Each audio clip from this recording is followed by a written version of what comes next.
Assalamu alaikum. Dr. Rafiq Patafi here. Today we are going to discuss about the skeletal muscles.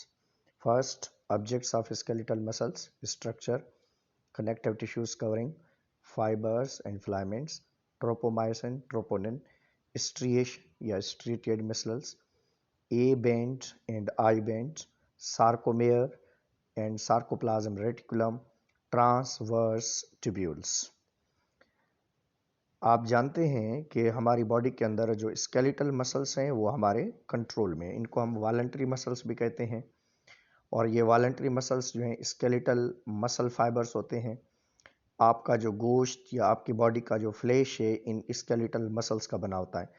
In muscles के बाहर covering होती है connective tissues की। Outer covering is known as endomysium कहा जाता है इसको।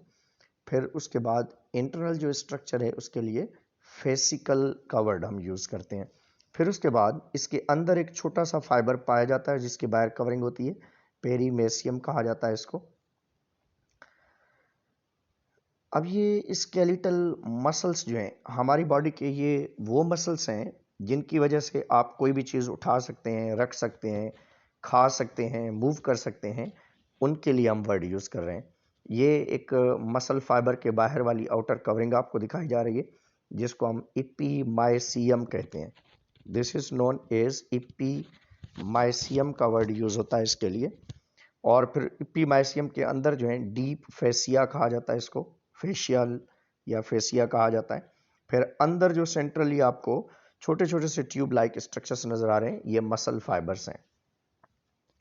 अब ये मसल फाइबर अगर हम देखें तो इंटरनली ये जो मसल फाइबर आपको नजर आ रहे हैं ये हमारे मसल्स को जो है धागे नुमा थ्रेड लाइक इंटरनल शेप देते हैं और इस एक थ्रेड लाइक स्ट्रक्चर को हम मायोफाइब्रिल का नाम देते हैं। अब इस मायोफाइब्रिल के अंदर दो टाइप के फाइबर्स पाए जाते हैं छोटे छोटे से। One are known as a thick filaments and other are known as a thin filaments. ऊपर वाले जो कलर में आपको नजर आ रहे हैं इनको हम थिन फिलामेंट्स का नाम देते हैं। Thin filaments mainly troponin, tropomyosin और एक्टिन के बने हुए होते हैं। एक्टिन और मायोसिन दो कंट्रेक्टाइल प्रोटीन्स होते हैं। थिन फिलामेंट्स जो होते हैं वो स्पेशली एक्टिन के बने हुए होते हैं। तो जो क्रॉस ब्रिजेस आपको नजर आ रही हैं, नीचे से आपको वायलेट कलर या बैंगन कलर की जो स्ट्रक्चर्स नजर आ रही हैं, ये थिक फिलामेंट्स हैं। They have rod like structures जिसको हम क्रॉस ब्रिजेस कहते हैं। ये थिक फिलामेंट और थिन फिलामेंट्स को आपस में जोड़ने और मूव करने में मदद करते हैं। ये देखें, आपको मूव करते हुए चीज दिखाई जाएगी, आप देख सकते हैं ये क्रॉस ब्रिजेस की मदद से ये होता है। और ये ब्रेन से एक मैसेज आता है bye the help of motor neurons और वो सार्कोप्लाज्म रेटिकुलम के साथ कांटेक्ट में आता है। फिर वहां पे कुछ न्यूरोट्रांसमीटर रिलीज होते हैं, स्पेशली एसिटाइल कोलाइन। और फिर उसके बाद ये अंदर जो है एक्टिन और मायोसिन की कनेक्शन के लिए ये जो मसल फाइबर है ये आपस में कनेक्ट होता है, मगर उसके लिए हमें जो है ज़रूरत होती है कैल्शियम आइंस की। सार्कोप्लाज्म रेटिकुलम अंदर पाया जाता है जो कैल्शियम आइंस को रिलीज करता है। अब ये calcium ions are responsible to attach the thin filaments with the thick filament fibre. Thick filament की जो ऊपरी ब्रिज लाइक स्ट्रक्चर है, rod shaped bridge like structure जो ऊपर आपको वायलेट कलर, इंडिको या बैंगन जैसी शेप की एक कलर की जो है एक चीज आपको नजर आ रही है, उसको थिन फिलामेंट के साथ कनेक्ट करता है।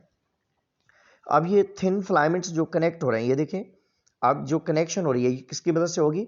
Bye the help of troponin की मदद से। One binds to the actin. ये इसके ऊपर ट्रोपोनिन के छोटे छोटे से फ्रेगमेंट्स होते हैं और ये ट्रोपोनिन और क्रॉस ब्रिजेस को आपस में कनेक्ट करने में in the presence of calcium किया जाता है। तो ये अगर हम देखें ये एक मसल फाइबर है, एक पूरा मसल फाइबर है जिसको आप माइक्रोफाइब्रिल के नाम पे भी आप नाम दे रहे थे। इसके अंदर दो टाइप के फिलामेंट्स आपको नजर आ रहे हैं, one are the thin filaments, other are the thick filaments. Thin filaments और थिक फिलामेंट्स के बीच में एक चीज आपको ए बेंड नजर आ रहा है। टोटल जो पॉइंट है, जो मायोसिन की एक टोटल साइज है उसको हम ए बेंड कहते हैं। फिर जहां से एक्टिन स्टार्ट हो रहा होता है उसको हम जेड लाइन कहते हैं। एक जेड लाइन से दूसरी जेड लाइन की जो पूरी सरफेस एरिया है उसको हम सार्कोमेयर कहते हैं।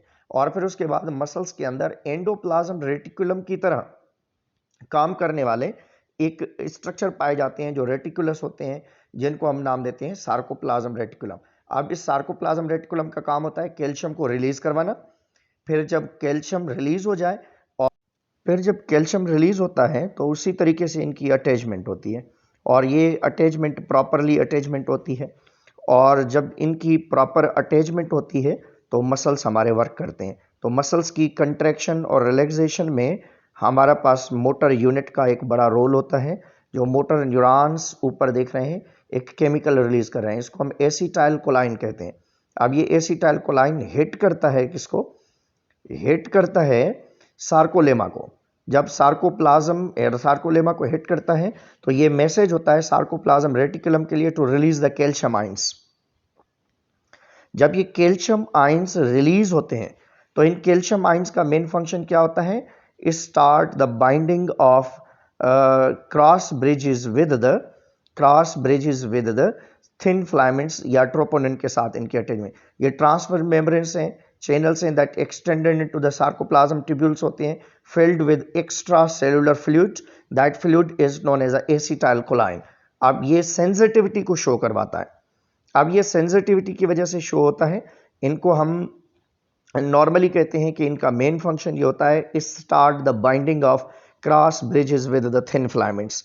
जब थिन फिलामेंट्स के साथ क्रॉस ब्रिजेस अटैच्ड हो जाती हैं तो फिर उसके बाद मसल्स हमारे वर्क करना शुरू कर देते हैं।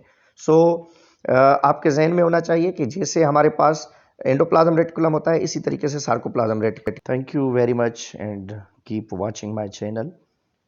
My channel is totally concerned with the education, and I love with my audience and students. So thank you very much. Thank you for your love.